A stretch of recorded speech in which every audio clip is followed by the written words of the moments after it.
Radio Libre Expression. Bonjour à tous chers auditeurs, aujourd'hui on a le plaisir d'avoir sur Radio Libre Expression Laurent Fend qui est animateur sur Radio Ici et Maintenant au 95.2 à Paris. Bonjour Laurent. Salut à toi David. Alors Laurent, j'ai écouté la conférence que tu as donnée en Belgique en avril 2012. Oui. Et j'ai été agréablement surpris. D'abord, avant de parler de cette conférence et de ce que tu fais, j'aimerais que tu nous dises qui es-tu ? Qui je suis, je ne peux en tout cas parler à je pourrais parler à différents niveaux. S'il s'agit de parler de ma personnalité, eh bien on pourrait dire que je suis un homme qui, à travers son parcours, a fini, si on peut dire, pour l'instant en tout cas, par travailler maintenant depuis 10 ans au sein de cette radio qui s'appelle Ici et Maintenant, qui diffuse en Île-de-France et qui traite de tous les sujets et thèmes que peuvent aborder les médias classiques, traditionnels, mais avec, je dirais, une ouverture, un aspect qui est peu employé ou peu revêtu dans sa manière d'aborder les sujets sur les masses médias en général. Donc tous les sujets qui sont, j'aurais tendance à dire, tabous ou difficiles à aborder, pour ceux qui n'ont pas la culture, c'est l'information, mais vue d'une manière vraiment très générale, que ce soit dans la politique, l'économie, la parapsychologie, l'occultisme, la spiritualité, le chemin, si tant est qu'il y a un chemin vers l'éveil. Toutes ces choses-là, on les aborde à l'antenne en donnant la parole à ceux qui ne l'ont pas généralement, donc toujours pour faire la comparaison avec les masses médias. Donc un homme de communication, peut-être que ça serait ça qui me qualifierait peut-être le plus, un homme d'écoute forcément, dans la mesure où je suis derrière un micro et que je pose les questions comme toi. Il s'agit pour moi donc d'avoir cette ouverture, ne pas juger, pas cataloguer, d'avoir cette ouverture pour saisir l'essentiel des propos qui me sont donnés. Et donc, par la suite, forcément, de poser les questions. Donc, à l'heure actuelle, effectivement, c'est donc 10 ans de radio et 10 ans, c'est aussi peut-être pour moi aussi la fin d'un cycle. Je ne dis pas par là que je vais arrêter la radio. En tout cas, si ça se fait, ça sera pas tout de suite. Mais on va dire que je commence à amorcer un virage à l'heure actuelle. Voilà. Oui. Alors tu as fait l'école des Beaux-Arts et ensuite, après 2-3 ans, les portes se sont fermées et c'est là que tu as compris que tu avais une autre destinée, c'est-à-dire la radio. C'est pas tant que j'ai compris que j'avais une autre destinée. Oui et non, pour répondre à ta question et pour rentrer dans le détail, ce serait que 3 ans, 2 ou 3 ans, je ne sais plus, il faudrait que je recalcule, 2 ou 3 ans aux Beaux-Arts, je crois que j'ai passé 2 années. M'ont permis déjà de m'ouvrir à énormément de choses, puisque les Beaux-Arts a de ça de merveilleux qu'on rencontre des gens vraiment formidables. Et par rapport au conditionnement, à ma culture, à l'école, à ce qu'on m'a enseigné dans mon éducation, les Beaux-Arts m'ont permis d'ouvrir énormément de portes, de fenêtres, qui m'ont permis d'élargir ma conscience sur le monde, et notamment donc de pouvoir répondre à une soif que j'avais de pouvoir me dire, mais alors finalement qui je suis, où est-ce que je vais, à quoi sert l'être humain, toutes ces questions d'ordre existentiel que je me posais déjà en tant qu'adolescent. Mais les Beaux-Arts ont eu la possibilité pour moi en tout cas de m'ouvrir et de répondre à un bon nombre de ces questions. Et donc de me sentir, je dirais, un peu plus libre ou un peu plus léger dans ce que je pressentais. Il est vrai que les concours que j'avais essayé pour entrer dans des écoles d'art assez réputées sur Paris se sont fermés. J'ai essayé ces concours pendant 3-4 ans, je crois. Et le fait est que je n'ai jamais été retenu. Alors pourquoi ? Je dirais qu'avec le recul, il s'agit pour moi de considérer que nous avons un chemin. Alors, je ne sais pas dans quelle mesure on peut l'appeler destin ou destinée. En astrologie karmique, on parle peut-être de programme.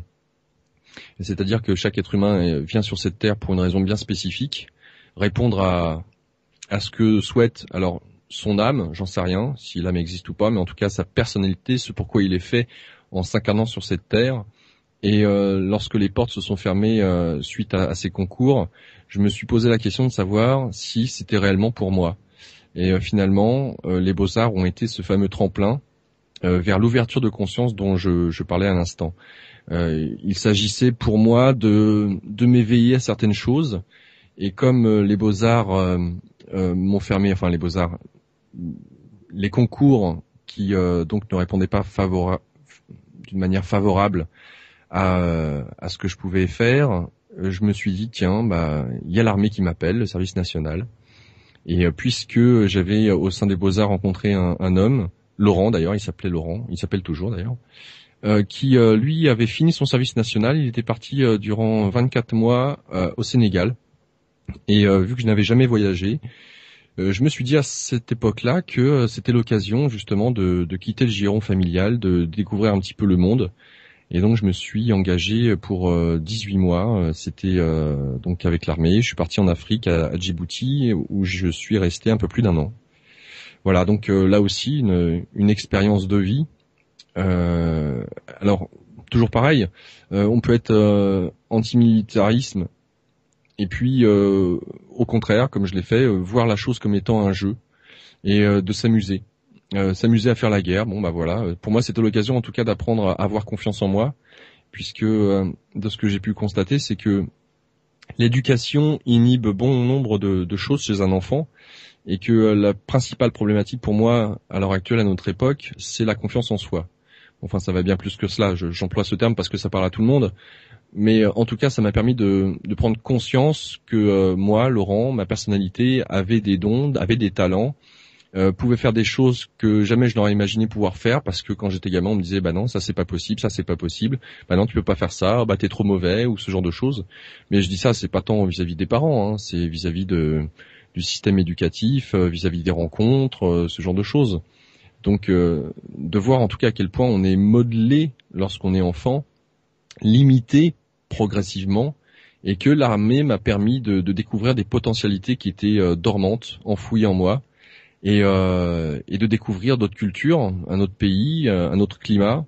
Et en cela, ça m'a énormément apporté. Donc 3 ans passés en Afrique. Après quoi, je suis rentré sur Paris. Je suis parti un petit mois en Angleterre pour travailler en tant que serveur dans un hôtel réputé à Leeds. C'était durant les fêtes de Noël, histoire de perfectionner mon anglais. Et puis par la suite, le problème qui se posait, c'était que j'avais pas de qualification professionnelle. Donc quoi faire? C'est pas trop sorcier pour ceux et celles qui se posent la question de savoir quel est leur chemin de vie. C'est de prendre un papier, un crayon et de noter ce pourquoi on est doué. Qu'est-ce qui, aux yeux des autres, et puis pour soi-même, qu'est-ce qu'on estime être chez nous des qualités, des dons naturels. Pour moi, c'était l'écoute. J'avais un don pour l'écoute et l'observation. Et il faut savoir que quand j'étais adolescent, j'étais très timide. Et de cette timidité, forcément, on observe beaucoup les autres. Et ça m'a déjà permis de développer ce qu'on pourrait qualifier aujourd'hui d'un don, mais qui à la base, finalement, n'était qu'une limitation qui était là, et j'étais obligé de faire avec. Suite à ça, donc sur cette feuille, j'avais noté que j'étais doué pour l'écoute. J'adorais le mouvement, le fait de bouger, et j'ai été un jeune homme ou un adolescent qui s'embêtait très rapidement. Il me fallait toujours une excitation intellectuelle, que j'apprenne. Et je m'étais dit, tiens, artisan taxi, c'est quelque chose qui pourrait me plaire, dans le sens où je suis au volant de ma voiture, je bouge continuellement, chaque journée passe et ne se ressemble pas, je suis mon propre chef, mon propre maître, et en même temps d'avoir des gens qui sont derrière, et puis avec qui on partage, on a l'occasion de découvrir qui est l'autre, et puis moi-même en tant que taxi, je m'étais dit tiens, je pourrais faire découvrir de la musique, certains bouquins, enfin voilà, ce genre de choses. Donc j'ai passé mon certificat de taxi sur Paris et puis le département des Yvelines par la suite. Et tout ça m'a permis d'avoir ce diplôme, et une fois que j'avais ce diplôme, j'ai mes parents qui à l'époque souhaitaient me payer ma licence de taxi, mais je voulais pas être redevable vis-à-vis de mes parents. Donc j'ai fait en sorte de trouver un job qui est chauffeur grande remise. Alors je sais pas si tu sais ce que c'est, David, mais chauffeur grande remise, c'est chauffeur VIP.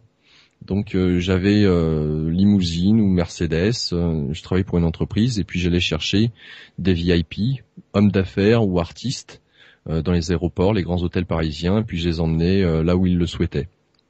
J'ai fait ça pendant quelques mois. J'ai gagné beaucoup d'argent, mais j'ai constaté que je n'avais pas de vie privée, quoi. Tu vis totalement pour les autres, et ça ne m'était pas possible. Mais en tout cas, l'argent que j'avais récolté m'a permis d'être autonome, parce que je vivais toujours chez les parents, et donc d'avoir un loyer à payer, de m'offrir ce que demande le fait d'être autonome et d'avoir un petit studio, quoi. Et suite à ça, j'ai trouvé un boulot en tant que chauffeur-livreur poids lourd. Je livrais du matériel de réception pour des congrès, des séminaires, des mariages, ce genre de choses sur l'Île-de-France. J'ai fait ça pendant 3 ans. C'était un boulot très dur physiquement, mais en même temps, j'avais mon autonomie, l'occasion aussi de me découvrir, d'entretenir ma forme, parce que en rentrant de l'armée, j'avais envie de prendre soin de mon corps et puis de pouvoir, dans la force de l'âge, je dirais, m'entretenir, si on peut dire ça comme ça. Et en même temps, je savais que c'était un boulot alimentaire, je savais que je ne resterais pas dedans, mais au moins j'avais mon indépendance, et ça c'était le plus important. Donc en fait, je dis ça, mais j'ai fait 36 000 boulots, et à chaque fois que je faisais un boulot, l'état d'esprit qui m'animait, c'était bon, alors qu'est-ce que j'ai à apprendre dans ce travail ? Qu'est-ce que ce travail me permet de comprendre sur moi ? Qu'est-ce que je peux dépasser ou transcender chez moi à travers ce travail ? Donc j'ai toujours été quelqu'un de foncièrement positif, toujours aller de l'avant et toujours penser que ce que je traversais était une étape pour comprendre quelque chose. Et quand j'estimais avoir fait le tour de ce que j'avais à apprendre dans le boulot en question, j'allais voir ailleurs. Et ce qui s'est passé justement au bout de 3 ans à travailler en tant que chauffeur-livreur poids lourd, c'est que j'étais dans mon camion et je me demandais qu'est-ce que je pourrais faire, quel est le boulot qui me plairait. Et à l'époque, j'avais un ami que je connaissais depuis l'âge de 6 ans, qui s'appelle Eric, et qui était, ou qui est toujours d'ailleurs, chanteur, compositeur, auteur. Et je m'étais dit, tiens, peut-être que le fait d'être manager, c'est un boulot qui me pourrait plaire. Dans ce cas-là, je me suis posé la question de dire, ouais, mais alors manager, est-ce qu'il y a une école qui forme pour être manager ? Et après mes recherches, j'ai vu que ça n'existait pas. Donc j'ai pris un rendez-vous avec le manager d'Axel Bauer, Alain Frégé, une petite entrevue qui a duré 1 heure, peut-être un peu plus, j'en sais rien. Et à la fin de l'heure en question, Alain Frégé me demande ce que j'écoutais comme radio. Et à l'époque, j'écoutais Nova et WeFM. Il me dit, tu connais pas Radio Néo ? Je dis non, je connais pas. Qu'est-ce que c'est ? Il me dit, c'est une radio française qui diffuse des groupes français en devenir, de jeunes talents en devenir, et en plus c'est une radio qui a pas de publicité, donc c'est un bon vivier quoi pour justement être manager de groupes potentiels si ça t'intéresse. Je dis ouais, ça pourrait être intéressant. Il me dit écoute, c'est sur 95.2, tu écoutes, tu verras.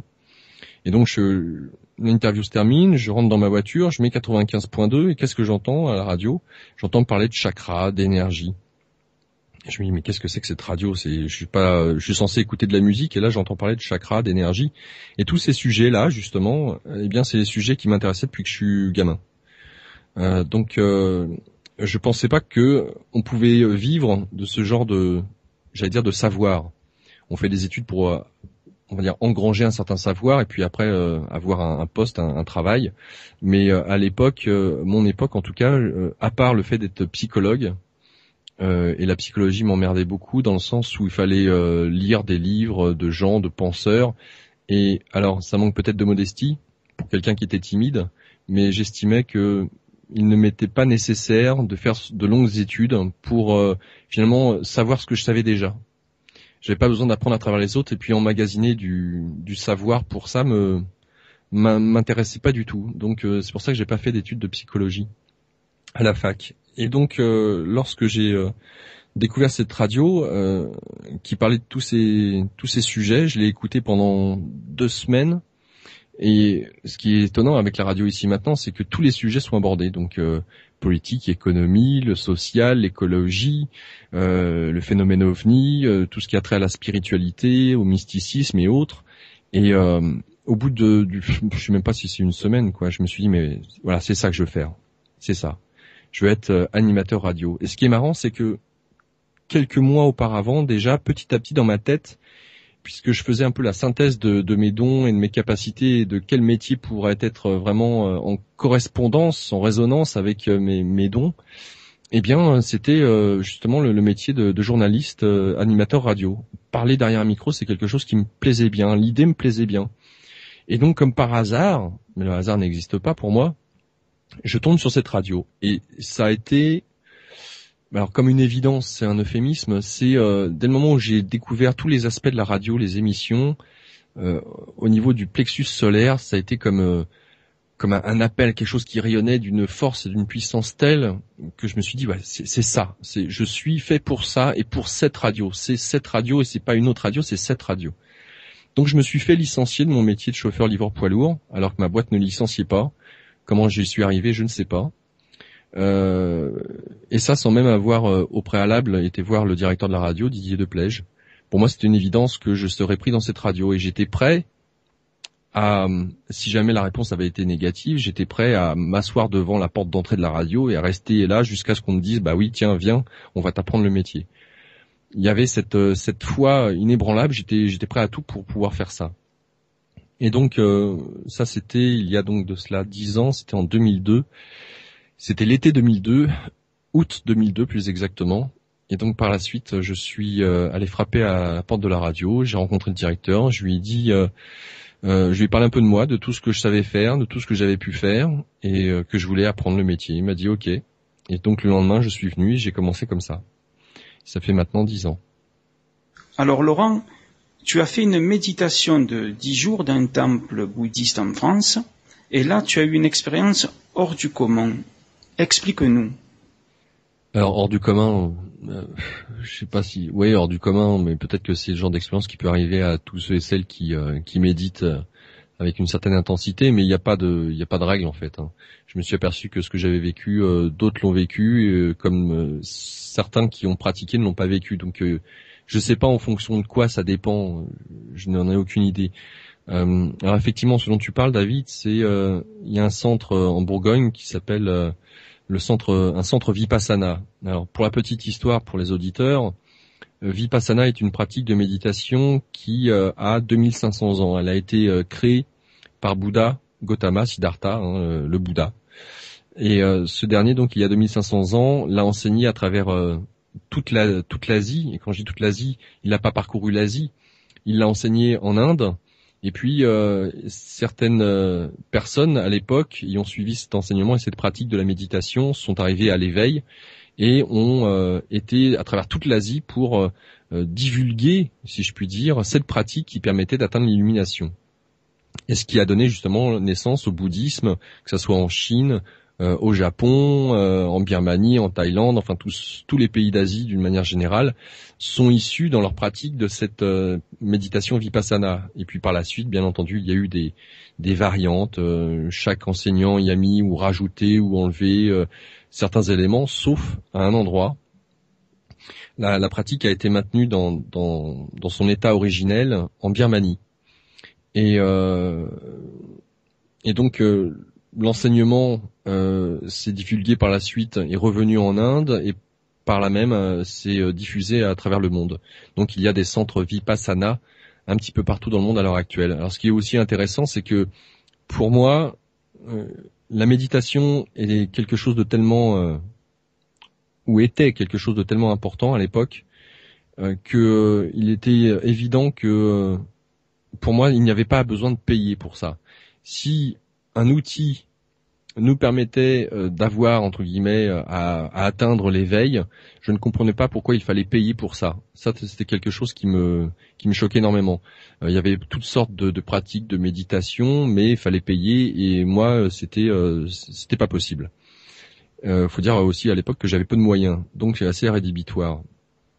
Et pour la méditation Vipassana, en fait, pour le contexte, il s'agit de 10 jours. Durant 10 jours, on ne parle pas, on ne communique pas.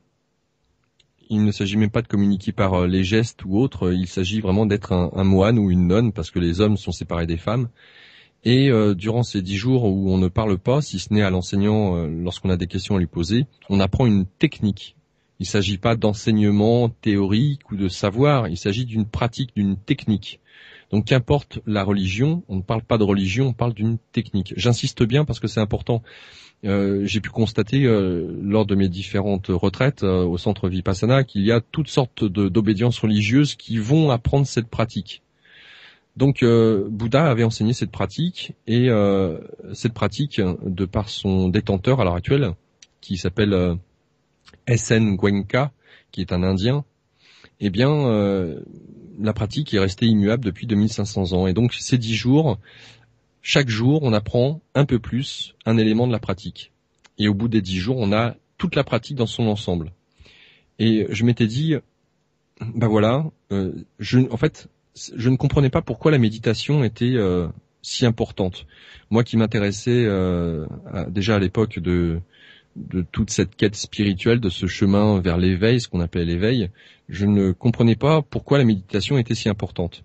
J'avais lu des bouquins dessus qui donnaient certains exercices. Je me rappelle, il y a donc longtemps de ça, il y a bientôt 20 ans, je prenais mon bouquin, j'étais dans ma chambre, et puis je faisais l'exercice en question, mais je comprenais pas l'intérêt. Je ne voyais pas l'intérêt. Je me dis, bah ouais, mais bon, et après?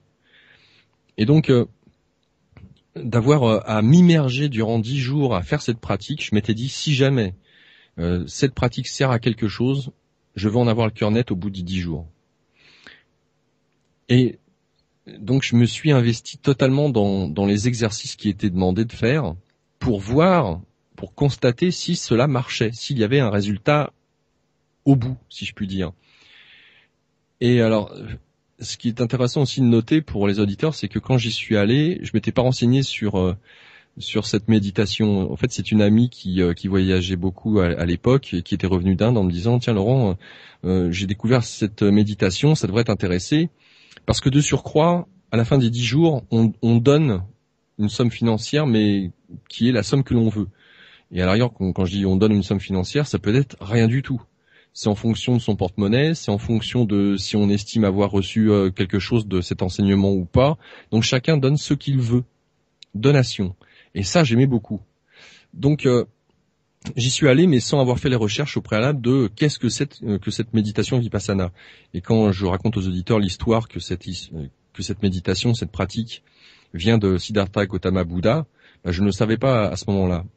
Et donc j'y suis allé, et puis les premiers jours, on fait ce qu'on appelle un engagement, des phrases que l'on répète en sanskrit. Et ces phrases en sanskrit sont la verbalisation de l'engagement que l'on fait, que durant ces 10 jours, on va s'investir à fond dans la pratique et qu'on va observer les règles. Les règles en question, c'est, comme je viens de le dire, rester dans le silence, pas de cigarette, pas d'alcool, pas d'excitation sexuelle. Qu'est-ce qu'il y a d'autre? Et on mange végétarien. Voilà. Et ça durant 10 jours. C'est ça les engagements en question. Donc ça commence comme ça. Et lorsque, au bout du 3e ou 4e jour, il m'est arrivé quelque chose de particulier, oui, effectivement, pour répondre un peu plus à ta question, c'est que j'avais, au bout du 3e jour, devant les yeux, qui apparaissait comme une sorte de mosaïque, de nid d'abeilles, un peu kaléidoscopique. Il y avait un peu toutes les couleurs, mais qui se superposaient à ma vue normale, si je puis dire. Et ce qui m'embêtait, c'est que je discernais que c'était comme une sorte de nid d'abeilles qui était sur mes yeux. Et même quand je fermais mes yeux, je voyais ce nid d'abeilles. Sauf que c'est comme si j'arrivais pas à faire la focale. Quand on fait, par exemple, avec un caméscope ou un appareil photo, on peut avoir potentiellement une vision un peu trouble de quelque chose qui se trouve devant nous. Hein. C'est comme si on n'avait pas ses lunettes. Et donc on fait la focale. Là c'était un peu pareil. C'était légèrement trouble et je pouvais pas faire la focale. Donc je savais que c'était là devant mes yeux, d'une manière générale, ou devant mon écran mental de ce que je pensais être la vision, mais je comprenais pas ce que c'était. Et la première réflexion qui m'est venue, c'est qu'est-ce qu'ils ont mis dans la nourriture. Je me suis dit que peut-être j'étais effectivement dans une secte qui avait mis des composants dans la nourriture pour nous faire avoir des hallucinations, ce genre de choses. Et voyant qu'à la fin de la journée, cela perdurait, je suis allé voir l'enseignant et puis je lui fais part de ce que je voyais. Et l'enseignant, qui était un homme d'origine asiatique, je sais pas de quelle origine exactement, mais me dit en riant, ah mais c'est très bien, continue. Il m'en dit pas plus.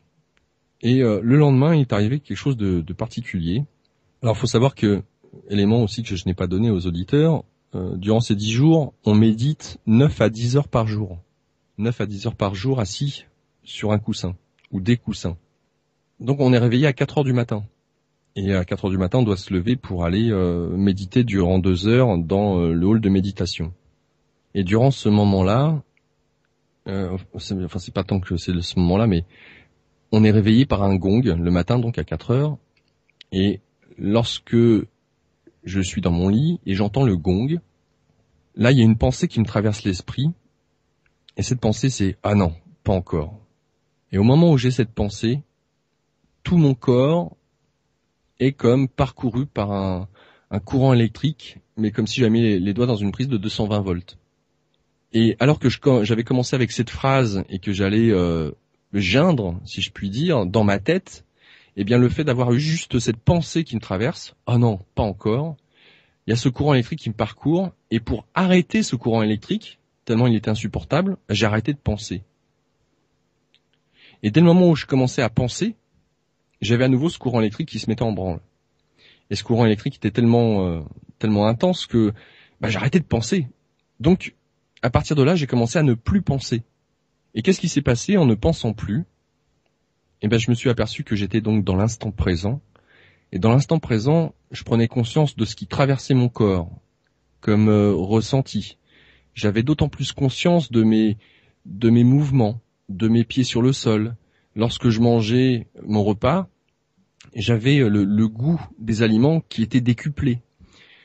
En fait, j'étais donc dans cette conscience que jusqu'à l'âge où ça s'est produit, je devais avoir 27 ou 28 ans, j'avais, à force de penser, de cogiter, de par notre culture, notre éducation, on en vient à être coupé de nos ressentis physiques et donc émotionnels, à tel point que on est tout le temps dans notre tête, dans notre mental, avec ce petit vélo qui est là et on saute de branche en branche et ça ni queue ni tête.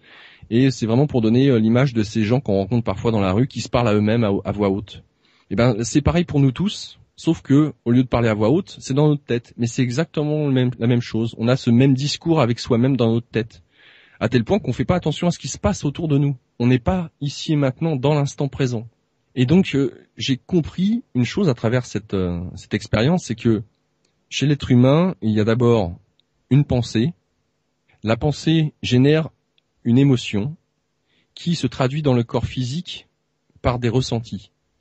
Et il en vient à un moment donné où, si cette pensée est récurrente, donc il y a l'émotion qui est récurrente, donc le ressenti physique qui est associé à l'émotion qui est récurrente. Et par moment, lorsque on va dire cette pensée est bien ancrée en nous, on n'a même pas besoin d'avoir la pensée. On peut se retrouver dans une situation où il y a par exemple ce fameux gong qui sonne. Je n'ai plus la pensée de « ah non, pas encore », mais juste le fait du gong en lui-même me déclenche cette émotion et me déclenche ces ressentis physiques. Et donc j'ai compris le lien qu'il y avait à travers justement la pensée, l'émotion et le ressenti physique. Et à partir de là, pour justement éviter d'avoir ce 220 volts, je ne faisais qu'observer mes pensées. Je ne m'identifiais plus à mes pensées. J'étais séparé de mes pensées. Je distinguais qu'il y avait deux parts ou deux parties en moi. Il y avait quelque chose, on pourra en parler si tu veux plus tard, quelque chose qui est là, qui observe. Ce quelque chose qui observe n'est pas dans le jugement, n'est pas en train de dire c'est bien ou c'est mal, parce que dans le moment où on dit c'est bien, c'est mal, c'est qu'il y a une pensée. Et cette chose qui observe, est totalement détachée. C'est comme regarder un film. Mais tu regardes un film sans être envahi par les émotions que peut dégager le film. Donc on est là, en observateur. J'ai découvert cette présence qui avait toujours été là, mais à laquelle je n'avais pas prêté vraiment attention, sauf dans de rares moments. Mais pour moi, que ça soit cette présence, cet observateur ou les pensées, le mental, je ne faisais pas la distinction, la différence avant. Et cette expérience que j'ai vécue dans mon corps, ressentie physiquement, c'est pas une hallucination, me montrait qu'il y avait une distinction entre mon corps, mes pensées et cet observateur. Et donc, qui est l'observateur ? Qui observe qu'il y a des pensées sur mon écran mental ? Est-ce que c'est Dieu par hasard? Est-ce que c'est la conscience? Est-ce que c'est l'inconscient? Est-ce que c'est la vie? Est-ce que c'est l'être? Chacun y met le mot qu'il veut. Pour moi, cette vigilance, cet observateur, c'est. Alors c'est parce qu'il est bien plus que moi en fait, ou il est bien plus que nous, parce on l'a tous. Alors bon, là je pourrais partir dans d'autres considérations et je pense pas que je voudrais pas lasser en tout cas les auditeurs avec ça. Mais en tout cas, cette expérience m'a montré finalement à quel point on était conditionné et à quel point on pouvait, par exemple, suite à cette expérience, j'ai arrêté de fumer la cigarette durant 1 an. Mais ça m'a pas été difficile du tout. À savoir que dès le moment où j'avais envie d'une cigarette, pour donner un exemple, qu'est-ce qui se passait? J'avais la pensée, tiens, il serait bien que je prenne une clope. Dès le moment où j'avais cette pensée qui venait, j'avais une émotion avec un ressenti physique qui était associé, à savoir que mon corps, à un endroit bien particulier du corps, eh bien, quelque part anticipait le fait que je prenne la cigarette avec le ressenti qu'on peut avoir quand on prend une bouffée, une latte d'une cigarette. C'est comme quand on se trouve devant un plat, on commence à saliver. C'est la même chose. Eh bien, j'observais ce ressenti que me procurait la pensée « j'aimerais bien une cigarette ». Je l'observais et je l'ai laissé passer. Et dès le moment où ça durait un certain laps de temps, ce ressenti, quelques instants, quelques secondes, 1 minute, j'en sais rien, et je l'observais. Et plus je l'observais, plus il se réduisait. Ça fait que par la suite, quand j'avais la pensée « tiens, une clope », le ressenti que j'avais suite à la pensée, il était très minime, il durait une fraction de seconde. Donc je l'observais et puis ça passait. Et donc j'ai arrêté de fumer la cigarette durant 1 an comme ça. Donc je m'y suis remis par la suite pour d'autres considérations, mais en tout cas voilà ce que cette expérience m'a permis de constater, à savoir qu'on peut dans notre vie au quotidien se désidentifier de ce qui traverse le corps ou de ce qui traverse notre écran mental. Nous ne sommes pas notre mental, nous ne sommes pas nos ressentis physiques, et pourtant nous sommes cela aussi. Voilà pour la petite histoire, David. Laurent, alors tu as donné une conférence en Belgique récemment, en avril 2012, et tu aides les personnes à se libérer de ces blocages. Explique-nous un peu ton travail. Alors oui, la Belgique, parce que j'avais été invité par Muriel Desclés, qui donc avait créé cet événement Sortons de la marmite, avec différentes personnalités qui étaient invitées pour parler de la situation actuelle et des solutions qui nous étaient données pour sortir de la situation actuelle. Et Muriel m'avait invité parce qu'elle connaissait la radio et elle appréciait les émissions que j'animais. Et donc j'ai fait cette conférence pour le pur plaisir de faire cette conférence, le fait de pouvoir parler devant un auditoire, pour moi c'était une nouvelle expérience puisque, comme je le disais peut-être à un moment donné de l'émission, je suis journaliste, animateur radio, je me trouve derrière un micro. Je pose des questions, mais je reste quand même effacé. Mon objectif à moi, c'est de laisser parler l'autre en lui posant des questions. Or là, depuis maintenant un peu plus d'1 an, progressivement est venue l'envie de pouvoir transmettre. Transmettre quoi? Eh bien, depuis 10 ans, avec tous les invités que j'ai pu avoir, le savoir que j'ai pu engranger, envie, besoin de le retransmettre à ma manière, avec ce que je suis, avec ce que ma personnalité est. Et donc, j'ai commencé à faire ces conférences et en même temps, depuis cet été, eh bien, je propose mes services à ceux et celles qui le souhaitent pour justement faire en sorte qu'ils puissent se retrouver. Alors, qu'ils puissent se retrouver, qu'est-ce que ça veut dire? Eh bien, tout à chacun, on est en chemin, si on peut dire ça comme ça. En fait, quand j'emploie des termes, les mots sont très pauvres et finalement, il n'y a pas réellement de chemin, mais on va dire que j'utilise ce terme parce que au moins, on comprend ce que ça veut dire. Il y a cette notion qu'on avance. Comme je le mentionnais à un moment donné, nous sommes tellement conditionnés par notre culture, par nos parents, par l'éducation nationale, que finalement, qui sommes-nous? Et si le monde est tel qu'il est à l'heure actuelle, de mon point de vue, c'est qu'il y a bon nombre de personnes qui se trouvent dans une place. Quand j'ai une place, c'est une situation professionnelle, une situation familiale qui ne devrait pas être la leur. Et quand je dis ne devrait pas être, j'entends par là qu'ils se trouvent par défaut là où ils se trouvent. Et que si vraiment ils avaient choisi en toute conscience, eh bien ils ne seraient pas dans la situation dans laquelle ils sont. Et c'est pour ça qu'il y a des gens, beaucoup, qui sont malheureux là où ils sont, dans leur couple, dans leur vie professionnelle, ou tout simplement parce qu'ils ne trouvent pas raison à l'existence, à la vie. Et ma proposition est justement de les accompagner pour qu'ils puissent se retrouver eux-mêmes. Voilà. Laurent, tu disais aussi dans cette conférence que j'avais écoutée, dans quelle mesure vous culpabilisez? Et tu expliquais que à cause de l'influence judéo-chrétienne, et non pas seulement judéo-chrétienne, mais des autres religions, l'islam et d'autres religions anciennes, Zoroastre, etc., depuis la nuit des temps, l'être humain a été toujours conditionné dans la peur, la culpabilité. En fait, ça fait écho à ce dont je parlais d'un point de vue individuel. Finalement, je vais essayer de la jouer différemment pour expliquer la chose. Pour ceux et celles qui nous écoutent, je leur invite à se poser cette question: qui êtes-vous? Un petit blanc, histoire de bien incruster cette question. Qui sommes-nous, individuellement parlant? Qu'est-ce que l'on est? Eh bien, je vais vous répondre par moi, je peux pas répondre à votre place, mais je peux vous dire, moi, qui je suis par rapport à cette question à deux niveaux. La première, c'est que je suis l'organisme corps mental, qui s'appelle Laurent, est l'accumulation de toutes mes lectures, de ma culture, de mes rencontres, de mes expériences. Tout cela associé ont généré chez moi une accumulation qui crée ou génère des pensées, mais ces pensées ne sont que la somme de tout ce que je viens de dire. Et est-ce que tout ce que je viens de dire là, est-ce que c'est réellement moi? Est-ce que je ne suis que cela? Finalement, l'association du passé.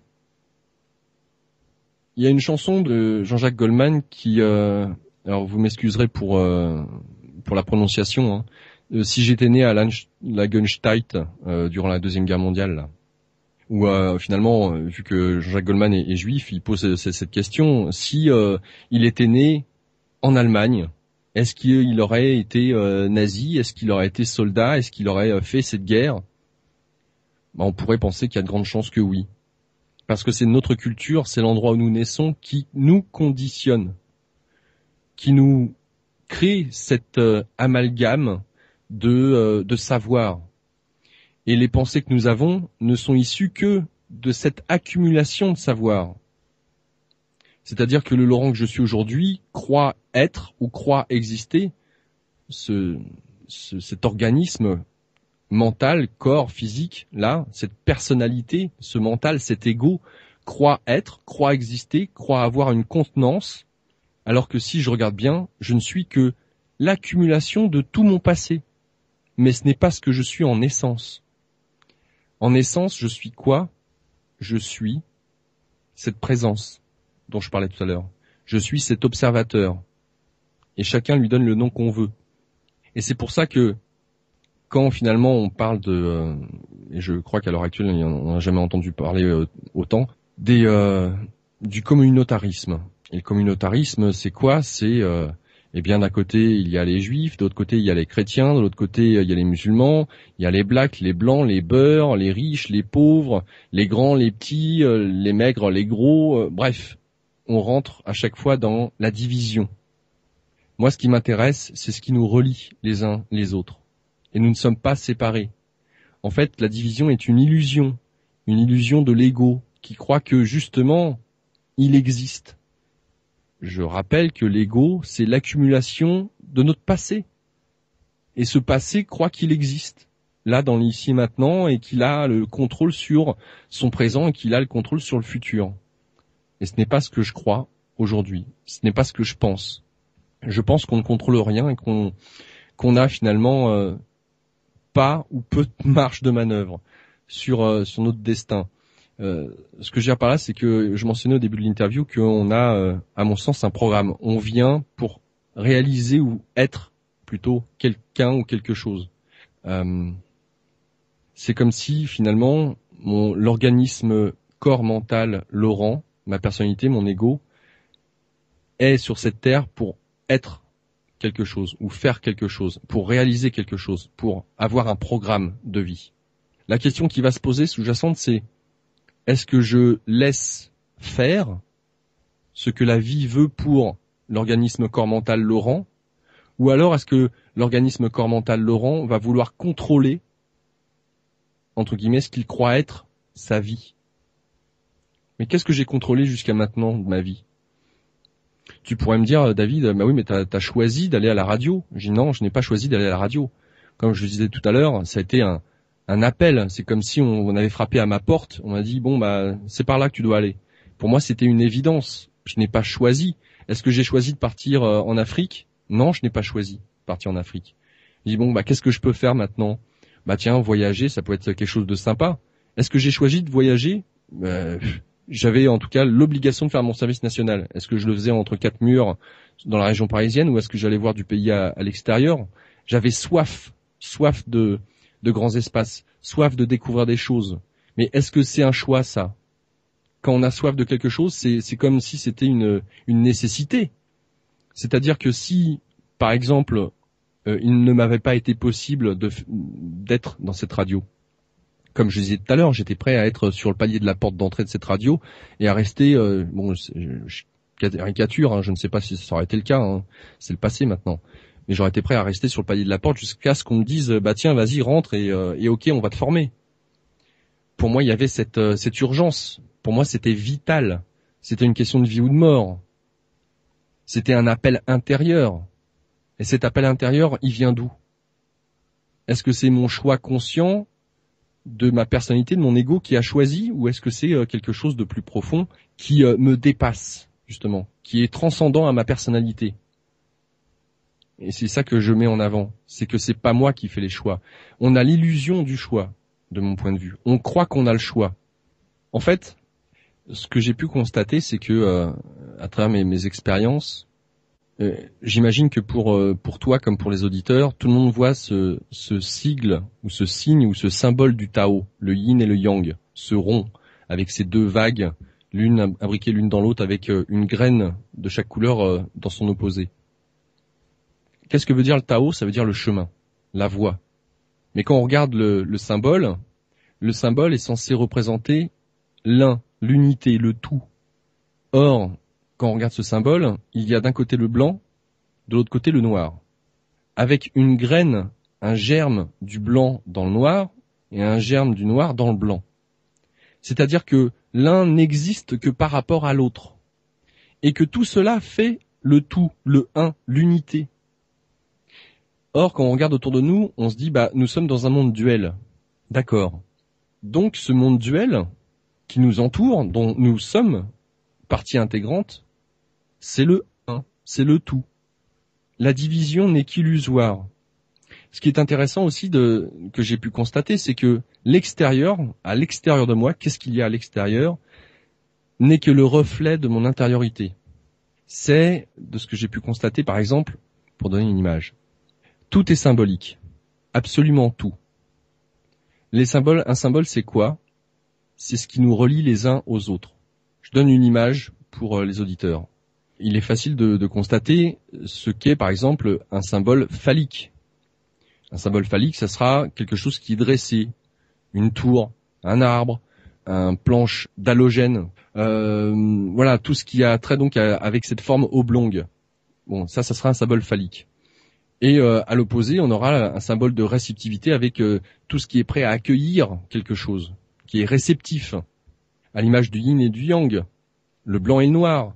Mais quand on regarde aussi ce symbole du yin et du yang, du Tao, eh bien les deux, formant deux grosses gouttes, emboîtées l'une dans l'autre, génèrent un mouvement qui, lorsqu'il s'accélère, va créer un vortex. Et quand on regarde autour de nous, tout est vortex. Il n'y a qu'à regarder les galaxies qui tournent sur elles-mêmes et qui génèrent un vortex, le système solaire qui génère un vortex, la Terre qui tourne sur elle-même génère un vortex, l'être humain génère un vortex. Et qui dit vortex dit deux pôles.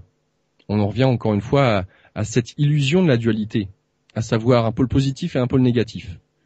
Et quand il y a vortex, on a donc un champ électromagnétique. Et ça, c'est valable pour les galaxies, c'est valable pour le Soleil, c'est valable pour les planètes, c'est valable pour le cœur humain. Même le cœur a un vortex.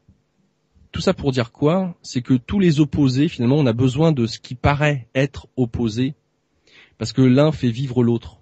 C'est comme une danse. Et donc, dans cette notion de symbole, ce qui est à l'extérieur de moi, finalement, n'est que une composante sous une forme différente de moi. Et quand je dis moi, c'est qui le moi? C'est ce que je suis en essence. Puisque le un, l'unité, s'est divisé sous une multitude de formes, de façon à pouvoir, j'allais dire, s'amuser, faire l'expérience de la diversité. Mais cette diversité ne veut pas dire que nous sommes séparés. Ça veut dire que l'unité a choisi différentes formes, toutes sortes de formes. Mais la conscience, l'unité, l'être, la vie, Dieu, l'inconscient, qu'importe comment on peut le nommer, est partout autour de nous et en nous. Nous faisons partie intégrante de cela.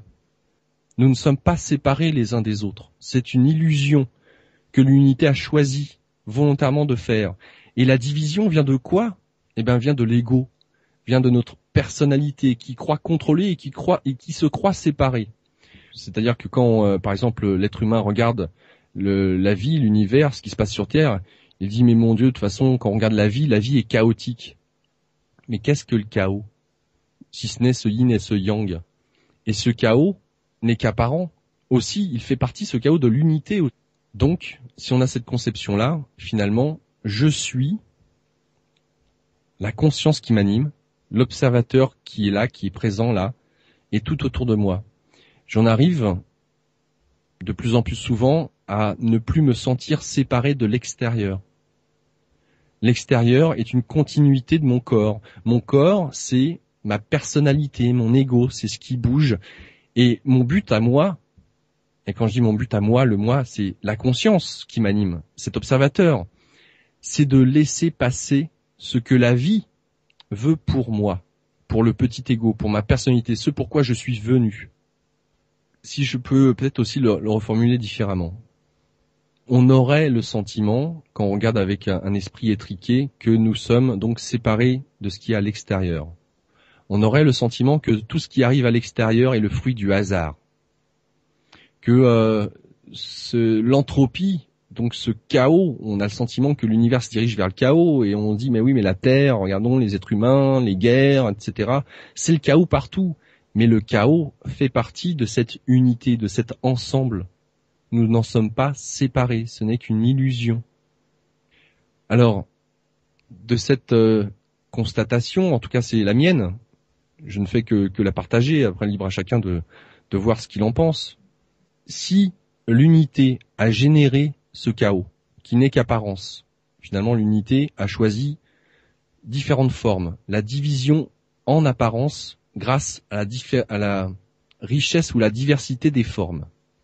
Et bien dès le moment où j'ai conscience que cette unité a choisi de se différencier dans les formes avec une raison spécifique, un but précis, je n'en sais strictement rien. Mais en tout cas, il y a une raison d'être à tout cela.